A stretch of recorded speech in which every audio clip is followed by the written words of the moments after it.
मर्ब TV को देखने, सुनने और समझने वाले मुअज़्ज़िज़ नाज़रीन और सामाईन को अस्सलाम वालेकुम।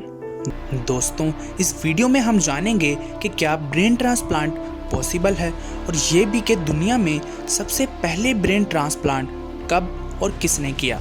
दोस्तों, ये सब जानने के लिए आपको इस वीडियो को पूरा देखना पड़ेगा, तो लिहाजा हमारे साथ इस वीडियो के एंड तक बने रहिए।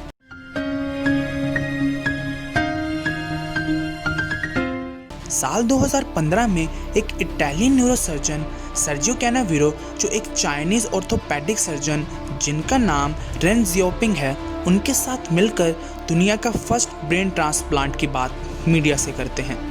और वो ये कहते हैं कि वो साल 2017 की एंड में दुनिया का फर्स्ट ब्रेन ट्रांसप्लांट करने वाले हैं, जिसमें वो एक आदमी का ब्रेन निकाल कर किसी भी इंसान जिसका ब्रेन डेड हो चुका है उसमें लगा देंगे, जिससे से कम एक इंसान को अपनी अच्छी ज़िंदगी गुजारने का मौका मिल जाएगा। और वो ये भी बताते हैं कि उन्हें उनका सब्जेक्ट भी मिल चुका है जो अपना ब्रेन देने के लिए तैयार है इस एक्सपेरिमेंट के लिए। और वो आदमी 21 साल का रशियन कंप्यूटर साइंटिस्ट है जिसका नाम वलेरी स्पिरिडोनो है। दोस्तों, ये आदमी अपना ब्रेन देने के लिए इसलिए तैयार हो गया था क्योंकि ये एक बहुत ही ख़तरनाक बीमारी डेवास्टेटिंग मसल वेस्टिंग डिजीज़ में मुब्तला था और जिसका दुनिया में कोई भी इलाज नहीं है और वो कभी भी मर सकते हैं। इसलिए डॉक्टर्स इस एक्सपेरिमेंट पर काम करने के लिए शुरू हो गए, लेकिन डॉक्टर्स का कहना था उन्हें और भी बहुत सारे डॉक्टर्स की ज़रूरत है और इन सब में टोटल 65 करोड़ का खर्च आएगा। और दोस्तों, जैसे ही ये न्यूज़ टीवी, न्यूज़पेपर और मैगज़ीन में प्रिंट होती है, लोगों की इस ऑपरेशन में दिलचस्पी बढ़ने लगती है और कुछ ही दिनों में ये खबर पूरी दुनिया में फैल जाती है। और जब किसी भी चीज़ को दुनिया देख रही हो तो उसमें कोई भी गलती की गुंजाइश नहीं होनी चाहिए। और इसीलिए उन्होंने ये एक्सपेरिमेंट सबसे पहले किसी मंकी पर करना बेहतर समझा और साल 2017 की स्टार्टिंग में वो एक प्रेस रिलीज़ जारी करते हैं और कहते हैं कि उन्होंने अपना पहला ब्रेन ट्रांसप्लांट मंकी के ऊपर किया है और ये मंकी ऑपरेशन के बाद भी अच्छी तरह सुन, देख और बोल सकता था, लेकिन इसका स्पाइनल कॉर्ड सही तरीके से ना जुड़ने की वजह से वो बस 20 घंटे ही जिंदा रह सका। और साथ ही उन्होंने बताया कि वो 2017 के एंड से पहले वो एक और ऑपरेशन करेंगे ब्रेन ट्रांसप्लांट का, लेकिन वो इस बार ह्यूमन कैडावर के ऊपर होगा। पर जैसे ही ये न्यूज़ फैलती है तो कई लोग इसे फेक ऑपरेशन बताते हैं और वो ये भी कहते हैं कि ये एक पब्लिसिटी स्टंट है फेम हासिल करने के लिए, और वो साइंस का यूज़ गलत तरीके से भी कर रहे हैं एनिमल्स के ऊपर। लेकिन वो इन सब बातों पर ध्यान ना देते हुए नवंबर 2017 में एक और प्रेस जारी करते हैं और बताते हैं कि उन्होंने इस बार ह्यूमन कैडावर के ऊपर ये ऑपरेशन किया है और ये 100% सक्सेसफुल रहा। लेकिन दोस्तों, जब इस ऑपरेशन का प्रोसीजर सब लोगों को बताया गया, तब एक न्यूरो साइंटिस्ट डॉक्टर डीन बर्नेट ने कहा, जिस प्रोसीजर से ये ऑपरेशन किया गया है वो टेक्निक आज की साइंस में हमारे पास मौजूद ही नहीं है। और जब इस बात के बारे में सर्जियो कैनावीरो से पूछा गया तो तब उनके पास इसका कोई भी जवाब नहीं था और लोगों को अब ये एक्सपेरिमेंट सच में फेक लगने लगा। और जब ऑपरेशन का वक्त आया तो तब उन्हें कोई फाइनेंस भी नहीं मिला और साथ ही उनका जो सब्जेक्ट था उसने अपना ब्रेन देने से मना कर दिया।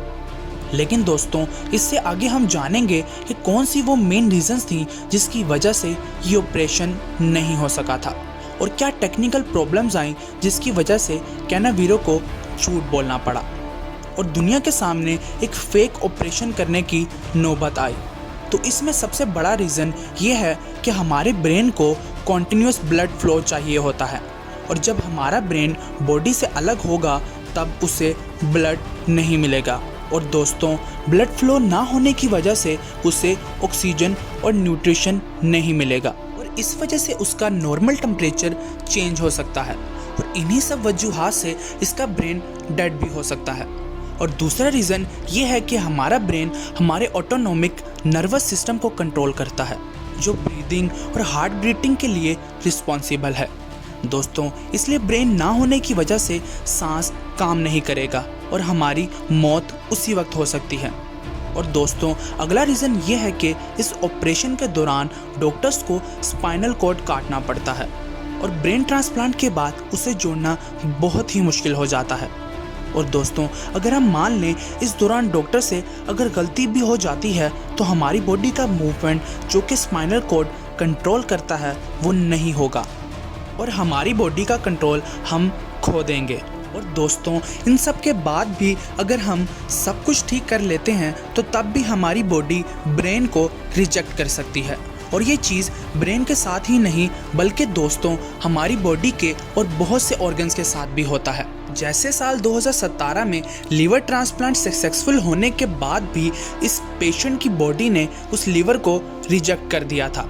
और दोस्तों, यही वो रीजंस थे जिसकी वजह से उन्हें फेक ऑपरेशन का नाटक करना पड़ा था। और इसी के साथ साथ यही वो वजूहात हैं जो आज तक कभी ह्यूमन ब्रेन ट्रांसप्लांट सक्सेसफुल नहीं हो सका। लेकिन दोस्तों, हम आने वाले अपने फ्यूचर में ये उम्मीद करते हैं कि ब्रेन ट्रांसप्लांट जैसी चीज़ें पॉसिबल होंगी ताकि किसी इंसान की ज़िंदगी को बचाया जा सके और इन्हें अपनी ज़िंदगी जीने का मौका मिलेगा। दोस्तों, आपको क्या लगता है फ्यूचर में ब्रेन ट्रांसप्लांट पॉसिबल होगा? अपना जवाब कमेंट सेक्शन में ज़रूर दीजिएगा।